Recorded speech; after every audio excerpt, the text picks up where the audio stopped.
Hello everybody, happy Friday.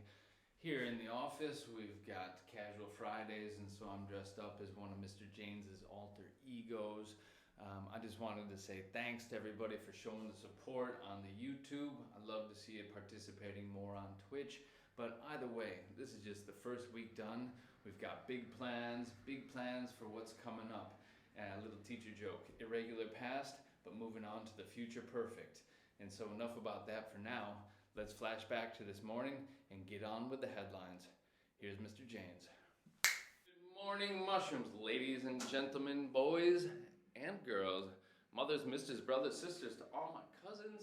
Let's plug in. It's time to break down the news, examining, highlighting the headlines to enhance your understanding of the English language. Thanks to everybody tuning in on YouTube.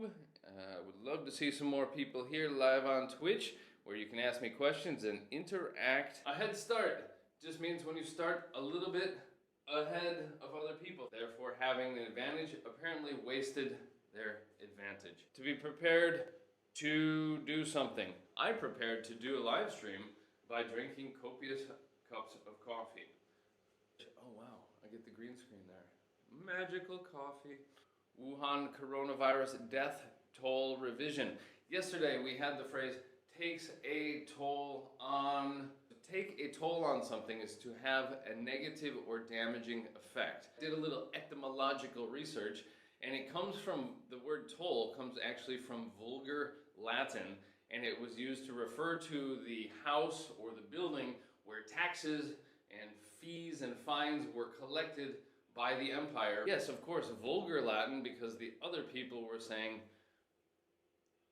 I don't like you. Now here, different use is the death toll. It actually comes from the sound of a bell. Think of the Hemingway novel, For Whom the Bell Tolls, because the church bells ring when somebody has died. About the bell ringing for the dead. To make an adjustment to your numbers. To get something right. Pound it into our heads, because repetition is the key to retention, to retaining, to keeping the vocabulary inside of us. Dr. Gupta reacts to Dr. Oz citing new data on Fox News. Now, to cite something is to call upon the information of another source. If you look at Wikipedia, you got the little numbers after your facts. It'll take you down to the footnotes. Those are citations. Dr. Oz, his name is Dr. Mehmet Oz, and actually when I was living in Istanbul, I was living on a street named after him. America's social distancing deniers have arrived. To deny means to say, didn't happen. Out there in the wider world, we have a lot of people who deny climate change happened, people who deny that the Holocaust happened. My wife says, why did you eat all of the cookies? I didn't eat them. And then I can blame the dog. I can blame him for the cookies having disappeared. To deny, to say something isn't true or didn't happen. Governor Andrew Cuomo orders New Yorkers to wear masks in public. Oh, as we'd say, a day late and $1 short.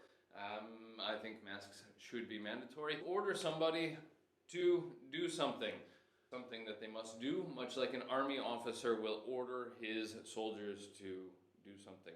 Or you place an order on Amazon, for example, and so it's like you're giving them a command. Bring me this thing that I think I need. Look at the canals of Venice, all nice and blue. I've not been to Venice. Oh, have you?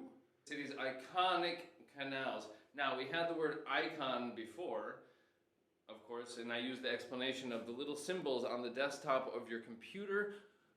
An icon, the little picture, it's something that everybody knows and recognizes. And so we use that to talk about people, like a pop icon, a pop culture icon as an adjective. With the gondoliers pushing people along, and so yes, they are iconic. Everybody knows what they look like. China's economy shrinks for the first time in decades. To shrink, to make smaller. Like if you put clothes, you wash them, then you put them in the dryer, they shrink and they will no longer fit you. Present continuous passive. Now notice there's no by. They're being praised for That's why I highlighted it, to be praised for your actions. I give my dog praise for sitting when I tell him, good job, well done. By whom? That is the question. Often we see this in headlines. One of the main reasons we use them, I'm going to do a couple videos coming up here on the passive, but we love it because then we can just drop the by clause. We don't know who's actually performing the action. Who here are praising the leaders? Are being praised by serial killers? We don't know. Probably know the verb apply regarding trying to find work. Apply to a company, you apply for a job. To apply to them. It's a slightly different meaning, and it means that they don't believe that these rules or guidelines are relevant to them.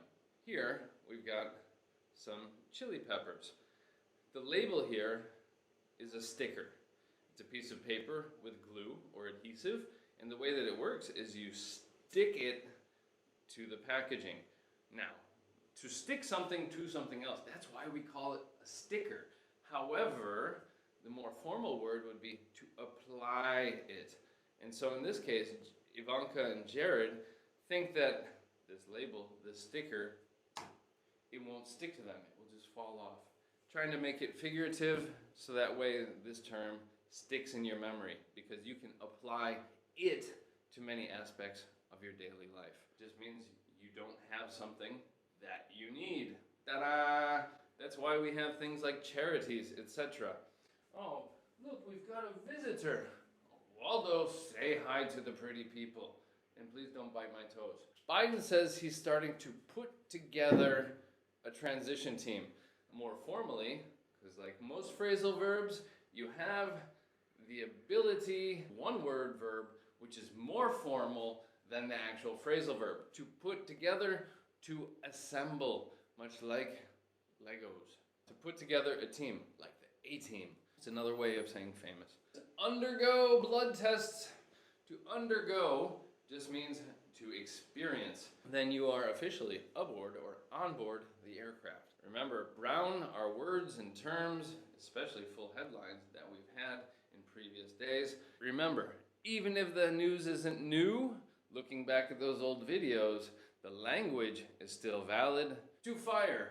No, he's not burning them like a witch. It means you're throwing them out of a job and you say, thank you for your service, we don't need you anymore.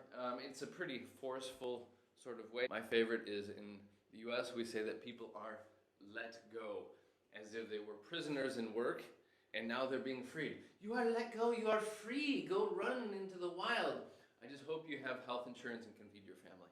Tips, useful pieces of information and or recommendations. To threaten to do something is to say that if this doesn't happen, I will do something that you don't like. If you don't calm down, I will stop this car. You say that one more time. I might call your parents. Lots of things can be said about him, but I like ambitious individuals. Plans to link Paris to, link to, link to, links to the article. Repetition is the key to retention. I love the idea of bears partying, bears living it up. It's like you're in a hotel and the reception calls you at 6 a.m. Dear Mr. James, it's time to wake up and get out of bed so you don't miss your flight. If something's a wake-up call, it's like, hello, hello, why aren't you doing anything? Come on, you need to do something. And I always end up picking people's nose, choking back his tears. I'm not crying, just something in the air, must be allergies. Here, you're just saying holding them back. A little bit less visual to stop it from moving forward. And here's a little headline. The buzz cut is back. See that haircut? Great experiment will be finished this weekend. Can't promise you a buzz cut, but we're chopping it off. The experiment has gone on long enough. Some semblance of normalcy. In truth, I do prefer the wash and wear, and this is much more high maintenance, and I'm not a high maintenance type of person. Enough about me. The excruciating 20-hour train ride. Excruciating. It just means incredibly, incredibly painful. It's like if the doctors were going to give you an appendectomy without any drugs, without any anesthetic. A peek into South Korea's secretive underground world. A peek, two peek. It's a small look, but in a secret sort of way, around a corner. Peek through the curtains. A peek behind the magical curtain. Yeah, I know, that's 3 days in a row I've managed to incorporate it, and I have to be careful because it might fall down. It's not fastened securely. To peer and to peek, very similar. It's pretty much the same thing, but interestingly, the next word here, a glimpse. Banksy, cool artist actually, and more of an interesting story behind him. The myth, the legend is what makes it the most interesting. Offers a glimpse of his home during lockdown. A glimpse is also a small look. However, it doesn't have the secret sort of feeling to it that to peek or to peer has. We often say to catch a glimpse. I caught a glimpse of him just before he went around the corner. Underrated. To rate, to evaluate. Yeah, give it 5 stars. Now, here's your rating. If you overrate something, it's rated higher than it should be. If it's underrated, it's rated below what it should be. If you gave it 1 star, I wouldn't be too happy because I think I'd do a little bit better than that. I was excited, I went to go see it. Sure, it was fun to watch, but I said, eh, it was overrated. Virtual address? Are they asking for his email? I think not. To address people is to give a speech. That's it. To address the crowd, to address the audience, it means a speech. A bunch of brown, nothing here. Carla Hall, no idea who she is, but she's here to help us, thank goodness. To get over, I'm sorry I missed that, but that's why we actually then read the headlines. To get over something is to recover from your cooking at home slump. Slump is an often sudden decrease in price, in confidence, in energy. Cooking inspiration might be slumping. Right now, the economy is slumping. After you eat, all the blood goes to your stomach and you start to feel tired, your energy, you're having that afternoon slump. In the past, I used to go for a walk. Can't really do that now. And so an afternoon coffee will help me recover from the afternoon slump. Fairly slow news day, at least linguistically. And so that's Friday. That's 4 days this week at 8 a.m. I'll be back 8 a.m. next week. That's Spain time. GMT+2. I know I keep promising, but good things come to those who wait. I'd love to see more of you here in Twitch as well. If it might be too early, or maybe you're still asleep in a different time zone, feel free, tune in on YouTube. I'm also going to be developing the Facebook for this, and that's my project for the weekend. What's yours? I'd love to hear about it. How are you gonna stay busy? What keeps you sane during this quarantine? All right, that's it. Have a great weekend. Oh, puppy's coming back. All right, that's a wrap for today's headlines. Again, please do click the follow, the subscribe, the likes, the bells, the notifications, the icons.